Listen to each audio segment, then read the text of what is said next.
Thank you, Madam Speaker.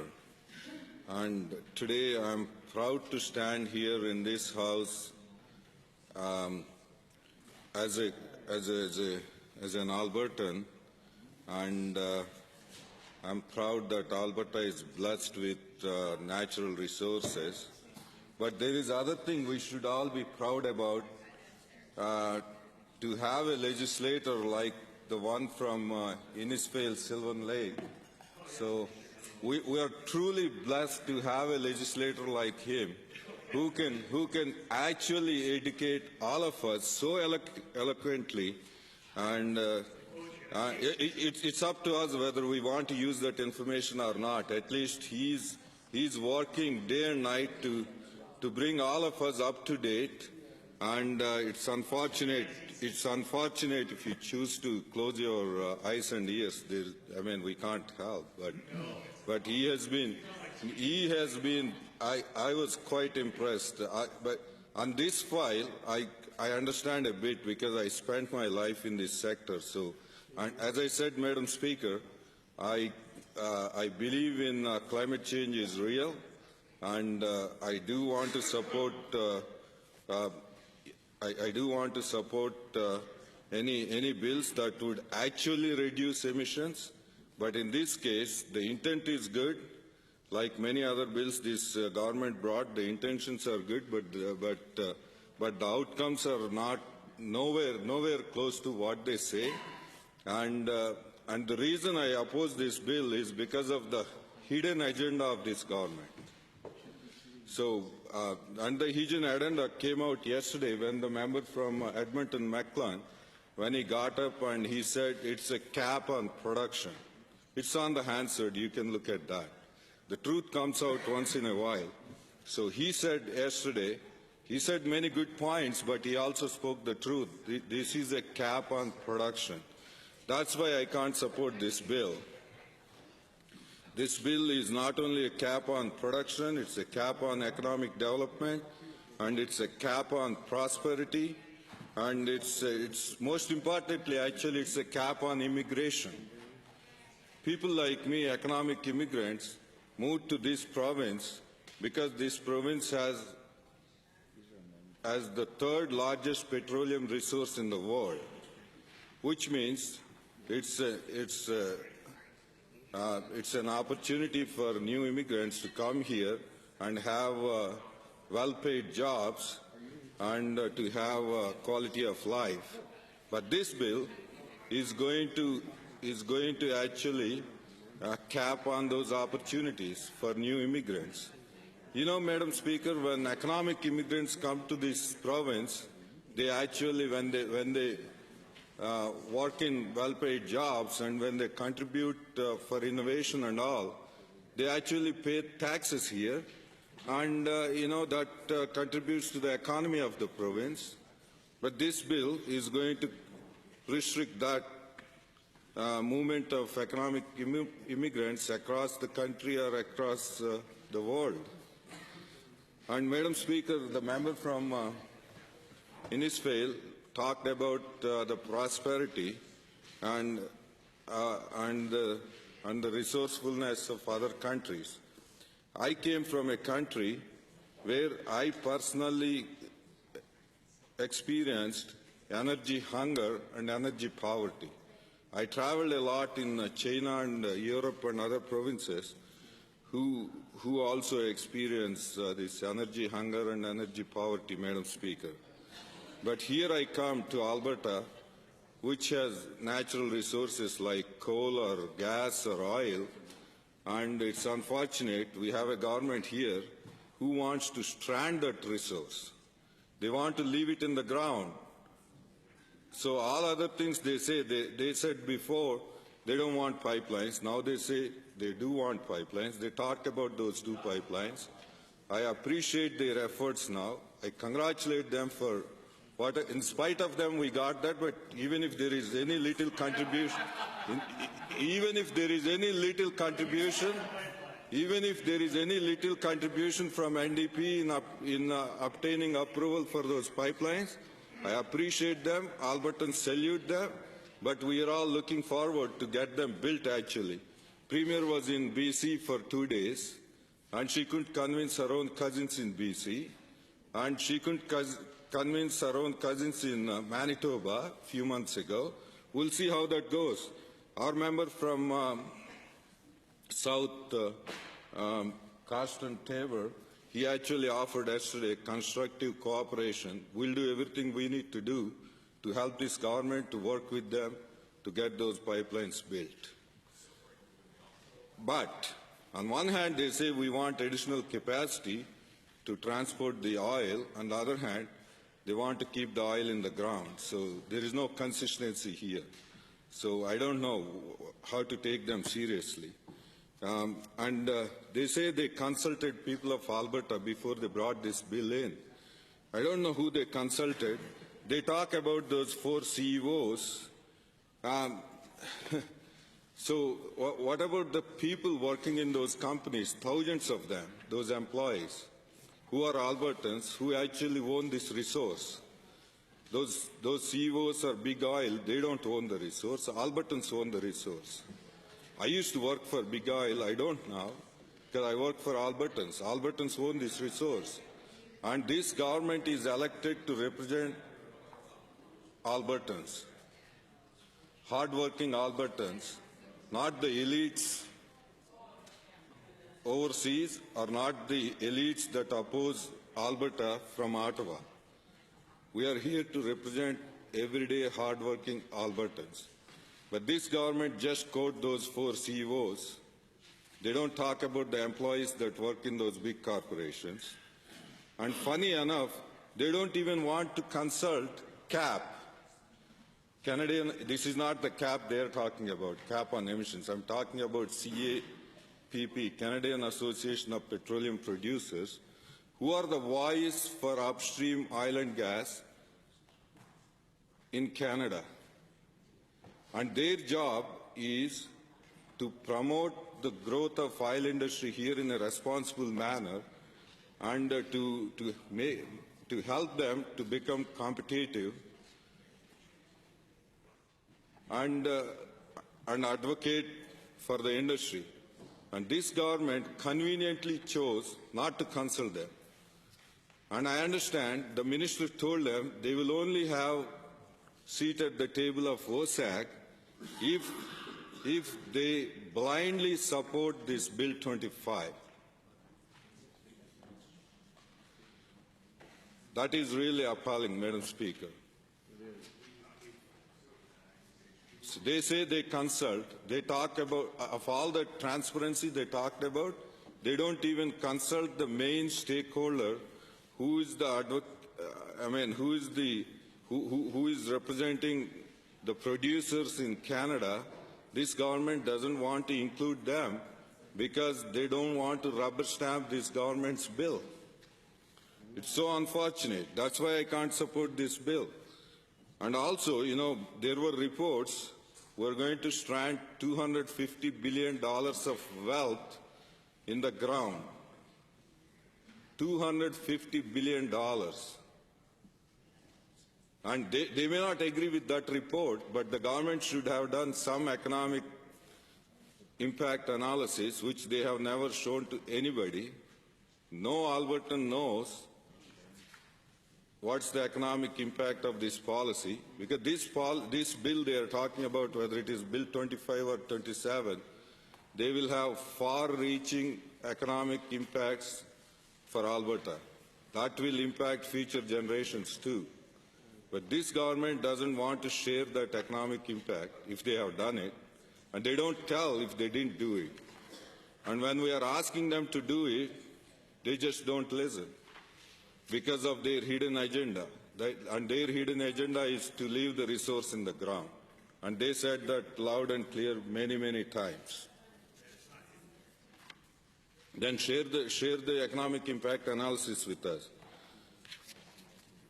Like I said before, you are not elected to solve the world hunger problem. You are elected to solve the problems of Albertans who are looking for work every day. There are people on the streets in Calgary waiting for this government to help them. But this government, they seem to be talking about the elites in the world and the stars and, celebrities, but they don't want to care about regular Albertans, which this NDP is supposed to be the champion of everyday Albertans, Madam Speaker.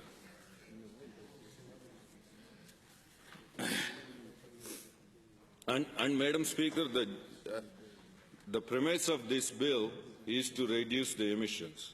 So let's put that in context. So whole of Canada is only contributing to 1.6% of global emissions. Should we be complacent? No. We should do everything to reduce that to zero emissions. And the way to do it is through technological innovation and adopting the latest technologies. But what about other countries, though, who are emitting 98.4% of greenhouse gases? What about them? How can we help them without killing ourselves here, without strangling ourselves here? So no other country in the world is leaving the resource in the ground. No other country in the world is giving away wealth of $250 billion. Only Alberta wants to do that under NDP. I can't understand that. Like I said, all other countries, they are looking for resources, natural resources. They don't have. They have hundreds of countries like China and India. They have hundreds of millions of young workforce looking for work, but they can't put them to work because they don't have this kind of natural resource industry. And here we do have, and we are stupid enough to say we want to leave that in the ground because of our ideological policies. I don't get that.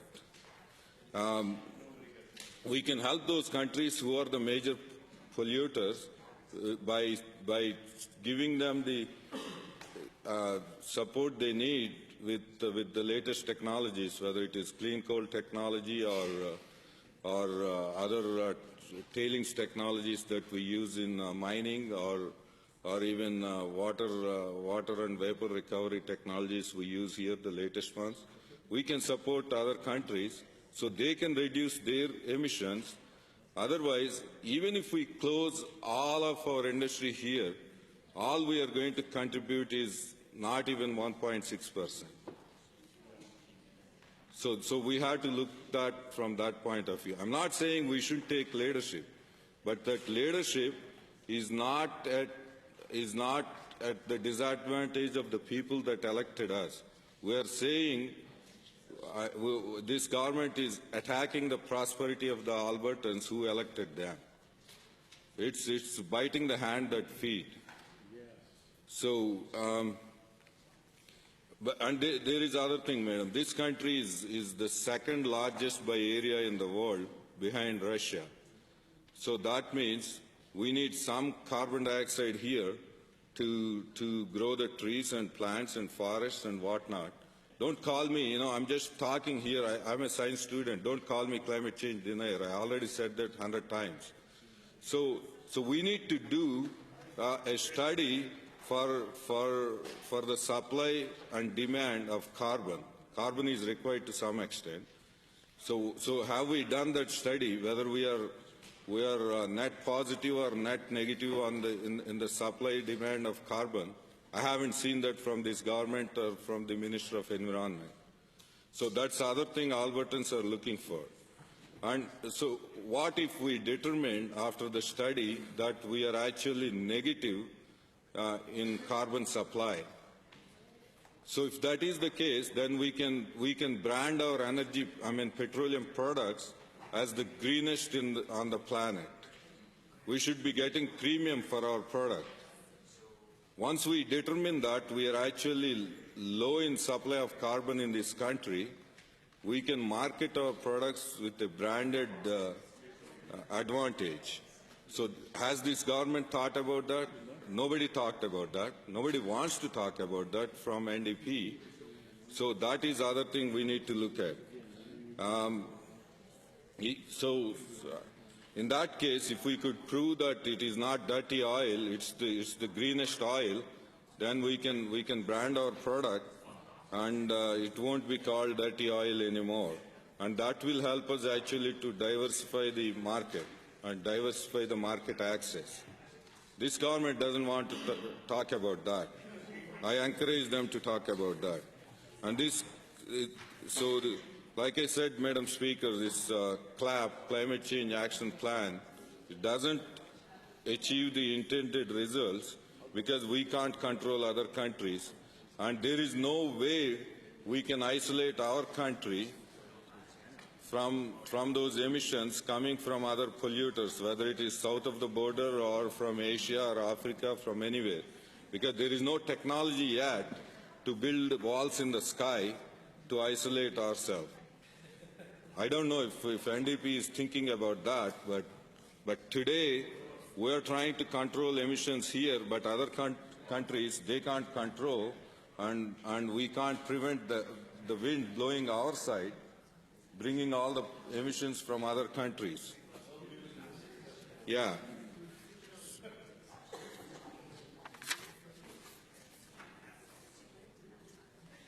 And Madam Speaker, another thing is, technologies evolve over a period of time. Like, 60 years ago, nobody thought we would have a technology to separate oil from the sands. So one day there will be a technology, we may not need oil to run our cars or heat our homes. So tomorrow somebody might discover a technology wherein you can actually run your automobile with water or air. What happens then? Then this resource that we own will become redundant. So then you have to leave it in the ground permanently anyway when we discover those technologies. So before that happens, we have to market the product we own. We have to get the best value for it. So leaving that in the ground is not the solution.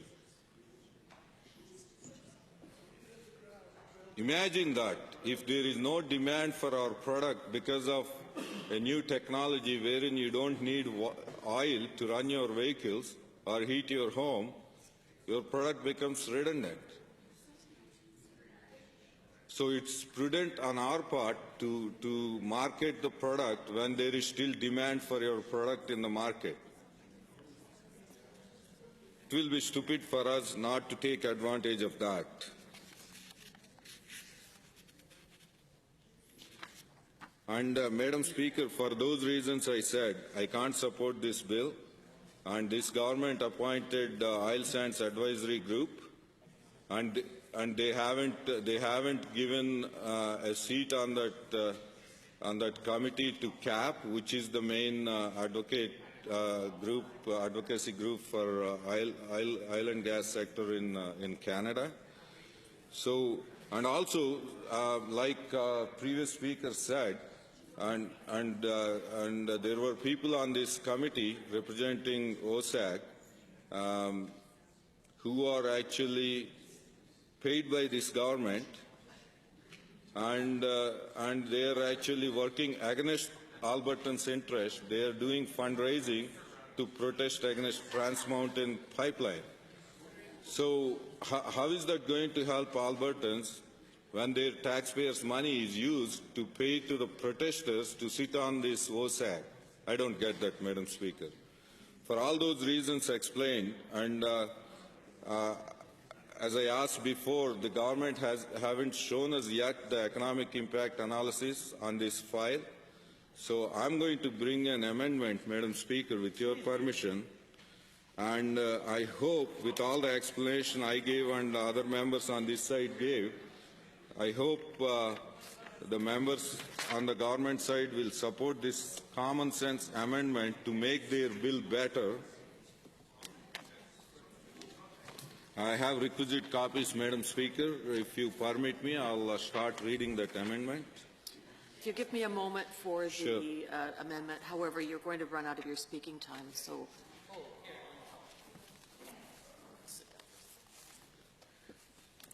Go ahead, honourable member.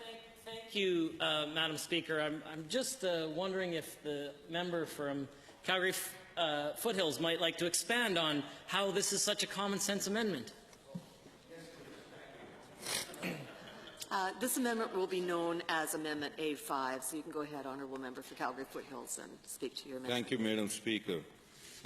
It is a common sense amendment because Albertans are looking for the economic impacts of this reckless policy. This government talks about being progressive. There is nothing progressive about this bill. It's regressive and it's all ideological. There is nothing progressive and it's so radical. Nothing progressive about this bill when you want to strand the resource and leave $250 billion worth of prosperity in the ground. So reckless.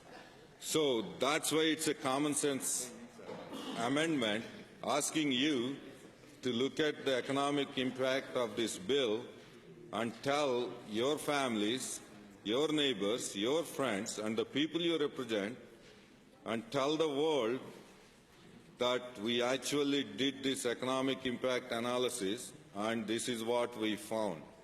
If you come out and say, well, we are not leaving that much resource in the ground, we'll change our mind. If you are saying it is going to change the emissions, reduce the emissions substantially, we'll support that. But it's on you to prove that. But you're not sharing that information with us.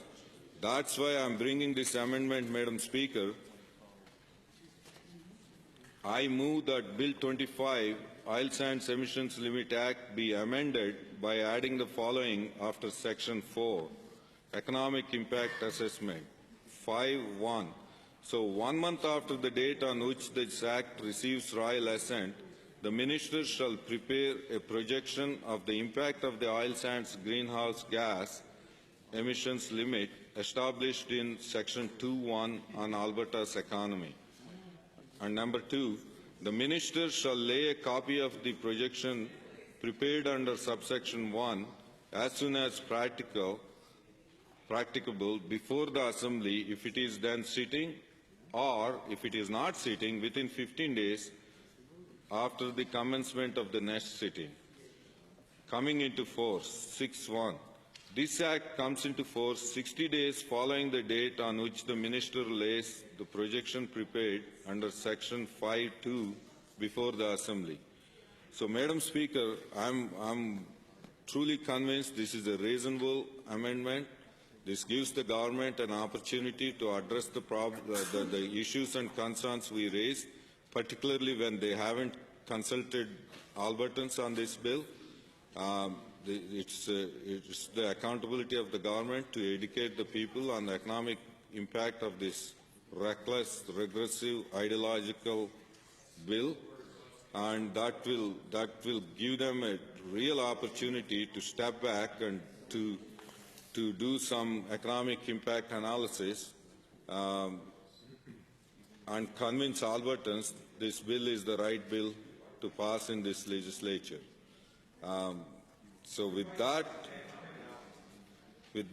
Madam Speaker, I ask all members of this House from both sides of the aisle to please consider this amendment in the interest of Albertans and in the interest of the people we represent, and for the benefit and prosperity of not only our generations, for the generations to come. Thank you, Madam Speaker.